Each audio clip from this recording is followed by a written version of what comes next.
a big old fraud. A big fraud. How do you encourage someone when you yourself are feeling so discouraged that you really want to be dead? I don't know, but that's what I did with my child's birth mother. I know she's in a bad place. I mean, they've got no food, no income. Our welfare system doesn't exist. So what they have is 430 Rand per baby that they've got in the house. And that's it. That's not even 2 packs of diapers. Well, maybe it is, depending on the size and the type. And that's it for the rest of the month. That's what the baby grant is. Speaking of which, what made me post this is, I can't do this.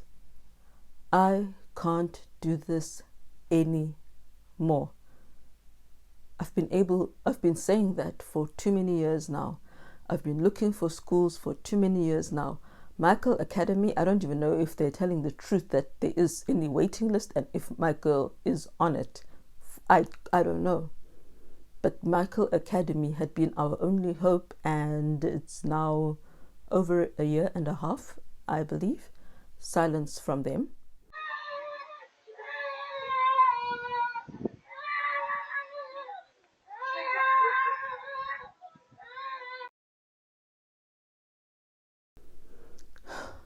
I have no more hope, and neither does she have any hope.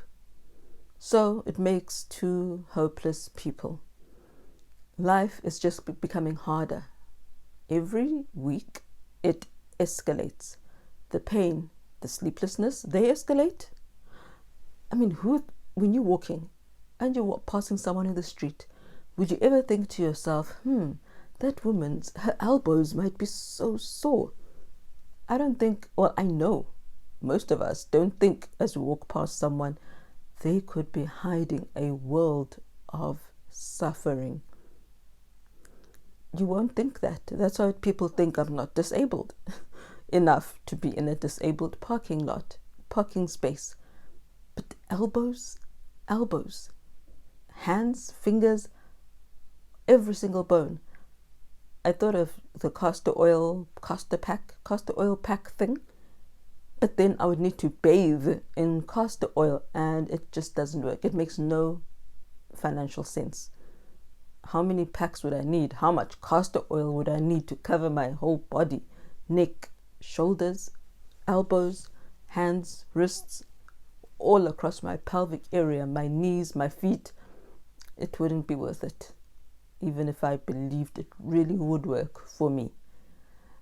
So that's where I am. I can't see a way out of this increasing pain. I can't see a way out of the increasing depression, heartache, sorrow, grief. And I can't see my way out of being a special needs homeschooling mom only because the government has not made it easy, or possible for me to not be a homeschooling mom. It's becoming harder because the challenges are increasing. My 8-year-old is screaming more and more, whining more and more. I try and hide from my pulling me again daughter, but I can't ignore the screaming that comes either from him or from our talking daughter, twin daughter, and her screeches and screams. It's not like the teenagers are parents, so I can't leave it to them to just take care of their siblings. And so I can't hide. And when I'm not hiding, this sad, aching body is being pulled back and forth. She has restarted since last week. It's increased, and my body was already under a lot of stress, and my mind under a lot of strain. I bought books. I don't even know when I'll open them. I haven't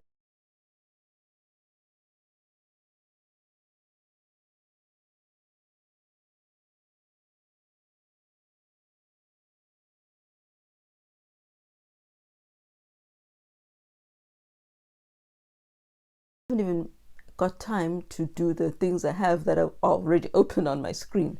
The bilateral exercises for the children, only, I can't describe the level of, and the depth of, rather, the depth of suffering my mind is undergoing every single day. I'm sick. I need to be resting. I need help. I need help. I need peace. I need a center. I need a learning center for my children. Yes, I found an occupational therapist who will take the 3, but she's far away. That's the truth.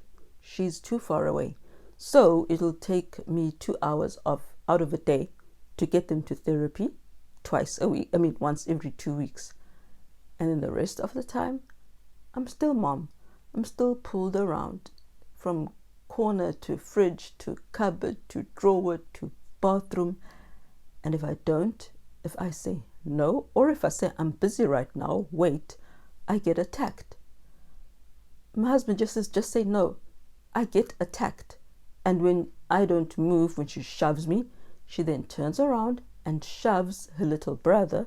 Okay, he's bigger, he's older, but he weighs less than her. And he goes flying backwards.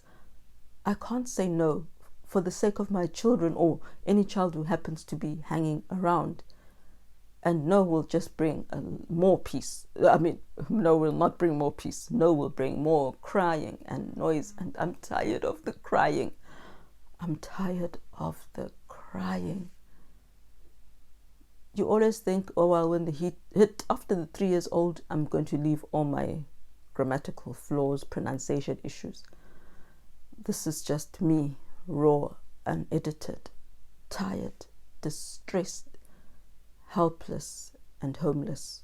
Ha! Hopeless! There's crying. The only people who aren't crying are the teenagers. And my 9-year-old daughter, she doesn't cry, but she shouts, she yells, she gets angry. She makes me, I also need to go out and see, okay, what's up with you and your sister now? What are you fighting about this time? It's constant, ongoing havoc, chaos, and I can't do it. Even healthy people have a breaking point. I've reached mine. For the past 2 days, I've actually just cried. I don't even have words anymore to pray to God because He's not helping me. So I just cry. Because what else can I do? He's not answering me in any way. He's not making anything possible. I suggest this to my husband. No money.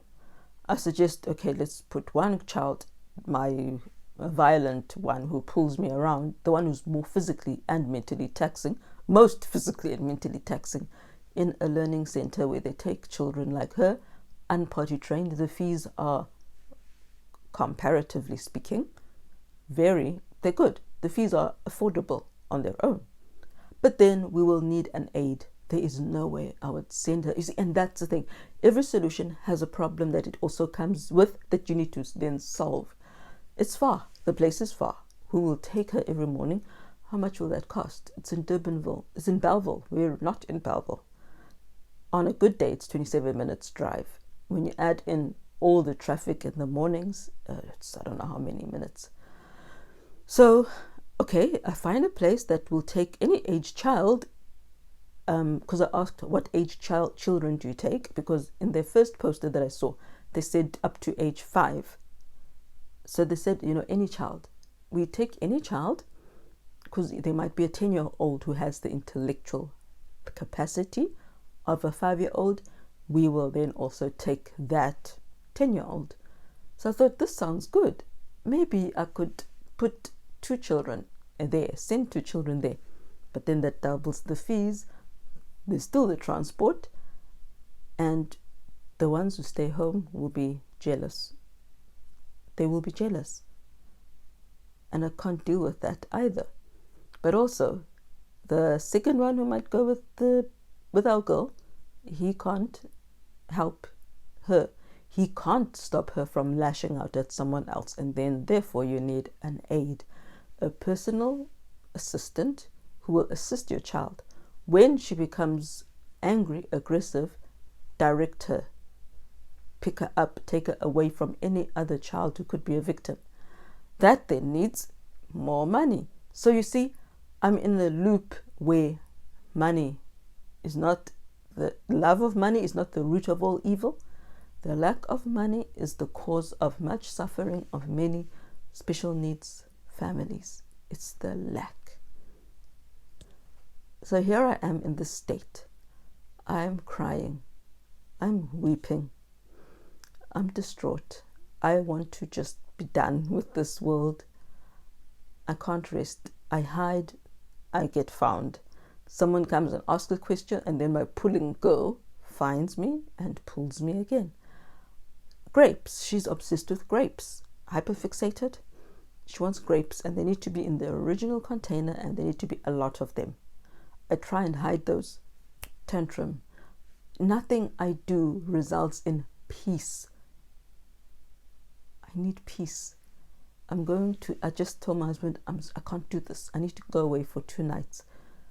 But after those 2 nights, I will come back, and it will be back into the same unsolvable, constant chaos.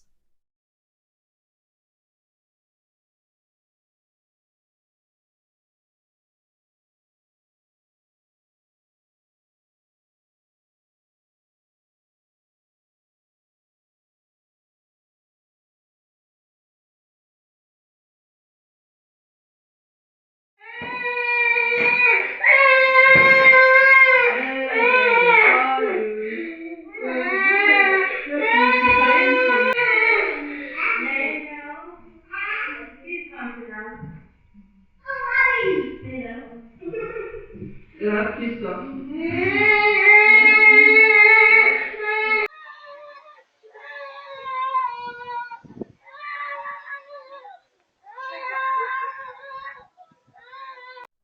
If I do get time away, like now they're currently on the iPads, then I have to be reading. I have to read how to help them. Or I'm doing videos because my talkative 4-year-old cannot concentrate when I'm teaching her. If I'm teaching her, standing with her, sitting with her, bowing down to make myself her height, she will not listen. She will not listen. Okay, mommy, no, don't tell me. If I'm showing her what to do, you don't need to show me. How will she learn if she doesn't want to learn? PDA is a beast. And the problem is, because I know it's all linked to neurodiversity, I can't even get angry. It's not behavioral, it's neurological. The people, look for people online who have PDA themselves. They tell you they don't understand why they don't want to do things, why they refuse, because they actually do want to. They do want to, but the brain says no. So I've got my teenage son who didn't manage to pass his computer science. So I'm back to finding help for him, boosting his morale, getting videos, back to marking things, questions, papers. And I'm still coming up with activities for my other children. I wish I could convey the strain. And then you think, I, of all people, who is falling apart so much that she's now crying 2 days in a row? Why did I ever think that I could ever be qualified to tell someone else who's in dire straits to pray, to read their Bible? But I did. My girl's birth mom is in dire straits, as I keep saying. They're struggling. For me also, it's a matter of understanding. So many of our people say, but why did they get pregnant in the first place? ADHD leaves you open to impulsive decisions. The world in general, everyone is having babies without being married. That's the norm for the world, and she is in the world. Everyone believes that when someone says, I love you, they mean it. That is in the church as well. But people are liars. And so there she is now with a little baby, no help whatsoever, except a bit from us. And she quit her job again, the ADHD, impulsivity. If you hate it and you're being abused and you don't get up in the morning to go, you will quit. And it was a justified resignation, as one of her bosses, junior managers, wrote to her. It was right. It wasn't the right place for her, nor other people who get yelled at. But she quit before she got another job lined up.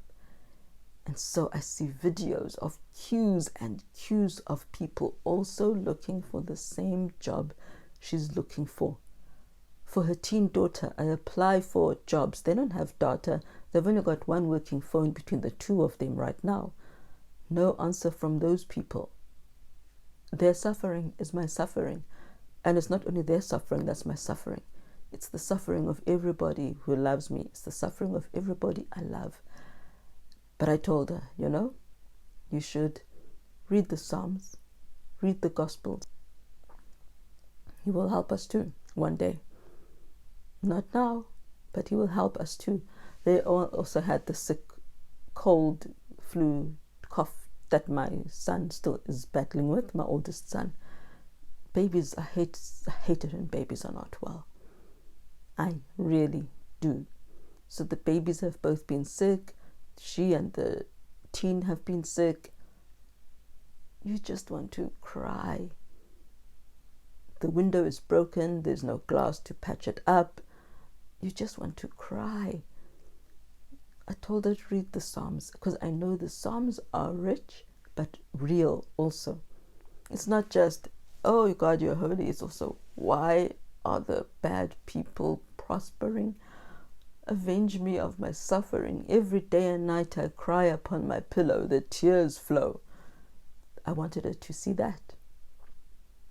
I wanted her to see that she's not the only one who has suffered and suffered deeply. I want her to know what I know. That the God who I keep saying no to me is the same God of the Bible. And that God will eventually say yes.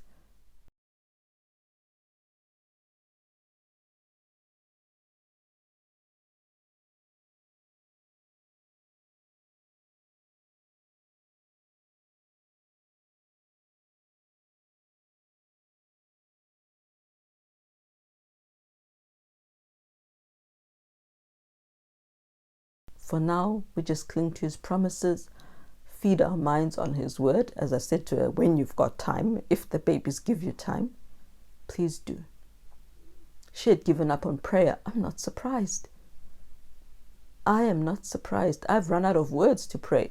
I think I said that at the beginning of this video. I can't pray about this anymore because it just gets harder and harder, worse and worse. I teach my son. He's forgotten in 2 seconds. I have to come back. The amount of bending I'm doing to help him, the amount of pressure I'm putting on my back. And this is why I need those books. So my boy can kind of trace. We're learning number 5. He's focusing on 5. I told him very carefully, draw a circle around 5 pictures in each row. I even told him you can do 1 circle around each leaf until you circle 5 leaves, or you just count the 5 leaves and draw a circle around all of them. My son just went pew. So I asked him, Mikaya, are there 5 leaves in there? And he says, oh, I don't know. So I said, okay, count. And he counts and he says, no, it's not 5, it's 6. So I said, all right. I said to you, you must circle 5. And he says to me, oh, I forgot. It's like that. You will tell someone something now and 10 seconds later, he's allegedly forgot. Yet he started, as soon as I said 5 pictures, and I said the number 5 3 times, he still just did his own thing in that top row. Life is interesting. And this, 1, 2, 3. That's the other problem we're having. My boy can't count. How will you then understand anything? Oh, he struggles to count correctly. And I will watch him. He will say something like 1, 2, 3, 4. And I'm telling him, okay, let's start again. And then he will say 1, 2. I don't know if he's in a rush, but yes, this is definitely not 5, which he was clear on, nor is it 4. And here again. So what I do is tell him to use a different color pencil, and I want him to then circle, try again, and see if he can get it right this time. This is for vision therapy, so that it's to help them learn to look ahead, chunking and looking ahead. So the rule was, draw a line above all the X's and then come, and when you find a 0 or an O, draw under, and then go back up when you find X's, and when the X's are finished, go down to the 0 there. Yeah. So my girl, this is her work. She did her best, oops, except she made a mistake there, and then she corrected it there, and she ended okay. So yes, she had some problems too. Sometimes she wanted to come down, which means she either tracked and went to the 0, her eyes, or she just assumed it was going to be an O. So, but she generally did it correctly. We definitely need to work on this one, hey? My boy, first, I had explained how to go, because we're also trying to teach them to read left to right. Then next line, left to right. Next line, left to right. The basics that the rest of us, we got them, I'm sure, within one lesson at school. But this has been now years of teaching this to them. So he began, and he just went down and then that way, and then just went down to the 0. And so he wasn't going left to right, left to right. And secondly, as you can see, I was demonstrating there at the top. As you can see, he began well. The purple was the first attempt. And then he went up, but then he went under the next X, though I had made it clear. And the fact that his sister understood, it can't make it any clearer. So this was his struggle. So later on, we're going to have to repeat this. But also, neurodivergent children, especially those with concentration and focus problems, do not need any other concentration breaker, anything to distract them. And right now we've got people in the backyard working. So I'll give them grace.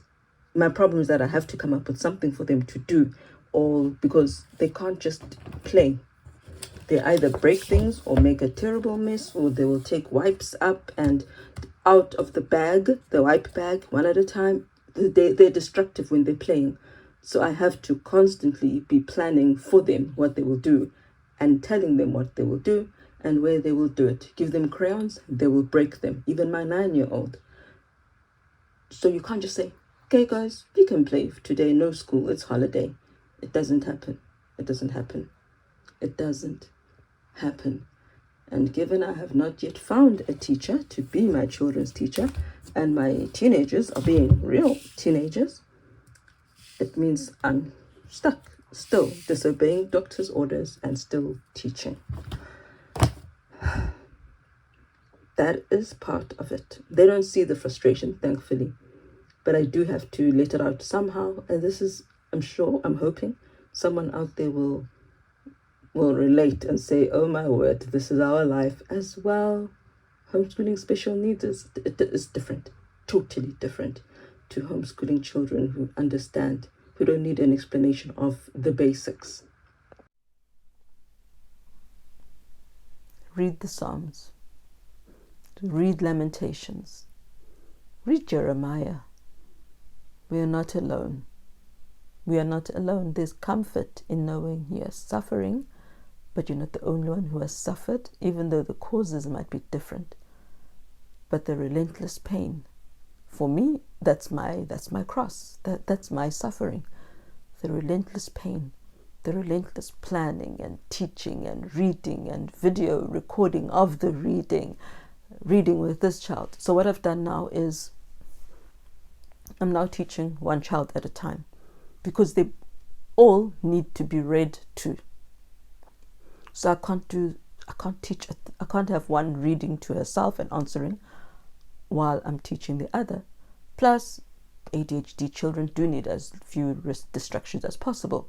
So I take one child and I'm thinking, okay, we've got it down pat now. I've found a way to teach without distraction. The next thing I hear shouting and crying because the other two who are together are fighting. There's no rest. I've made an appointment with a pediatrician. He will assess my daughter because he has got qualifications, certifications. He studied, autism and things like that. I don't know if there will be anything he can do to help us. Medicine doesn't cure ADHD. It doesn't take away all the symptoms. It doesn't take away all the mood swings, the medication for the Risperdals, etc. But it's hard. I'm hoping any bit of I know any bit of improvement is better than nothing. So we will encourage each other. I haven't read the Psalms this week. I haven't read Lamentations. I've cried. That's what I've done. Lonely, helpless. I've cried.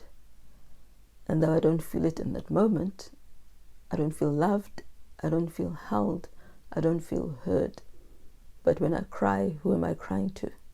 God. God, please help me. Please help me. I can't do this. May our faith keep holding strong. May we keep talking to God. Our time will come. And when it comes, it will be glorious. Until then, let's keep encouraging each other. The Bible does say, we suffer so that we may succor. That is how you pronounce it, succor, S-U-C-C-O-R. The others who are in the same boat. And so because I know there's peace found in the Psalms and hope found in the Gospels, I pass it on even if I don't feel it. And that is my conclusion. My concluding thought is, let us keep encouraging even when we ourselves feel so discouraged, surrounded by struggle everywhere, where life should be easier, but instead it's harder, where you buy shoes today and they're broken tomorrow, where you buy leggings yesterday and today a child has torn on purpose a hole in the leggings, in the stockings. Let's find hope. It's there. As Christians, it's in His Word. The lamentations will cease. But as He said, they were written by Jeremiah, God, I also ask the same. Please put my tears in a bottle. I'm sure you've filled up lots of bottles by now. I can't wait, as Zephaniah said, for God to return, to joy over me with singing. And I hope to also joy with Him in singing when all this is over. My daughter asked, Mom, in the olden days, was there no ADHD? Was there no autism? Were there no learning disorders? Why doesn't the Bible talk about Christ healing them? I don't know what existed back in the day. Maybe people didn't actually come. Maybe people didn't come for healing for those kinds of disorders or issues. Who knows? But I do know that the same God who loved the blind and the lame loves her too. I'm thankful that despite it all, they don't know the level of despair I'm in. They don't know the depth of heartache and sorrow that I'm feeling. They just know Mom. Mom has AS. That's good enough for me. Keep up the good work, parents or caregivers. This road is lonely. This road is hard. I've searched for parents who've got ankylosing spondylitis and are homeschooling. I can't find any. And I know homeschooling neurotypical children is very different to homeschooling children with significant learning disorders, disabilities. Every moment is fraught and rich with suffering. My son, I'm going to give him, noise cancelling earphones. He can't even handle the sound of a vacuum cleaner. Far away. That's the thing. Our lives as special needs parents aren't only the impact on us, the stress, the strain. It's also because your heartache is over whatever's happening to the child himself, what's causing the discomfort, what is making my daughter restless and constantly pulling me.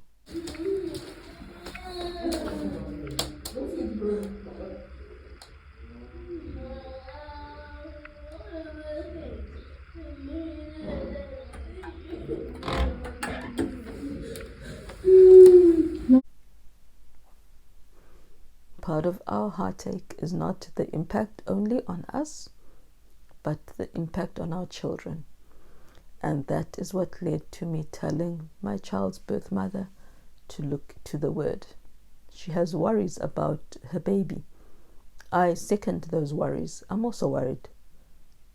But what can we do? What I can do is, I've told her that the government does supply and provide pediatric occupational therapy. Again, what did I say? We suffer so that we can succor, we can comfort to those who are also suffering like us. Share the knowledge, pass on every bit of help you can pass on, strengthen those who are weak, love the ones who feel so unloved, so helpless. Help them the way you can. Just a kind word, it helps a lot. It helps a lot. Yesterday, in the depth of my misery, I thought back to a certain sister who's always commenting either like directly about videos or in my blogs. She has no clue yesterday how much the words she has spoken stayed within me and strengthened me. I know someone cares. I know someone cares. When we had thunder, she asked, how is Micaiah handling the thunder? She cares. She's an auntie, a real aunt. Only real aunts will remember that our poor boy is scared of thunder. And she asks, I'm threatened, I'm held up, strengthened when I think of what I have read, of the voice notes I've received. Please do the same for other people.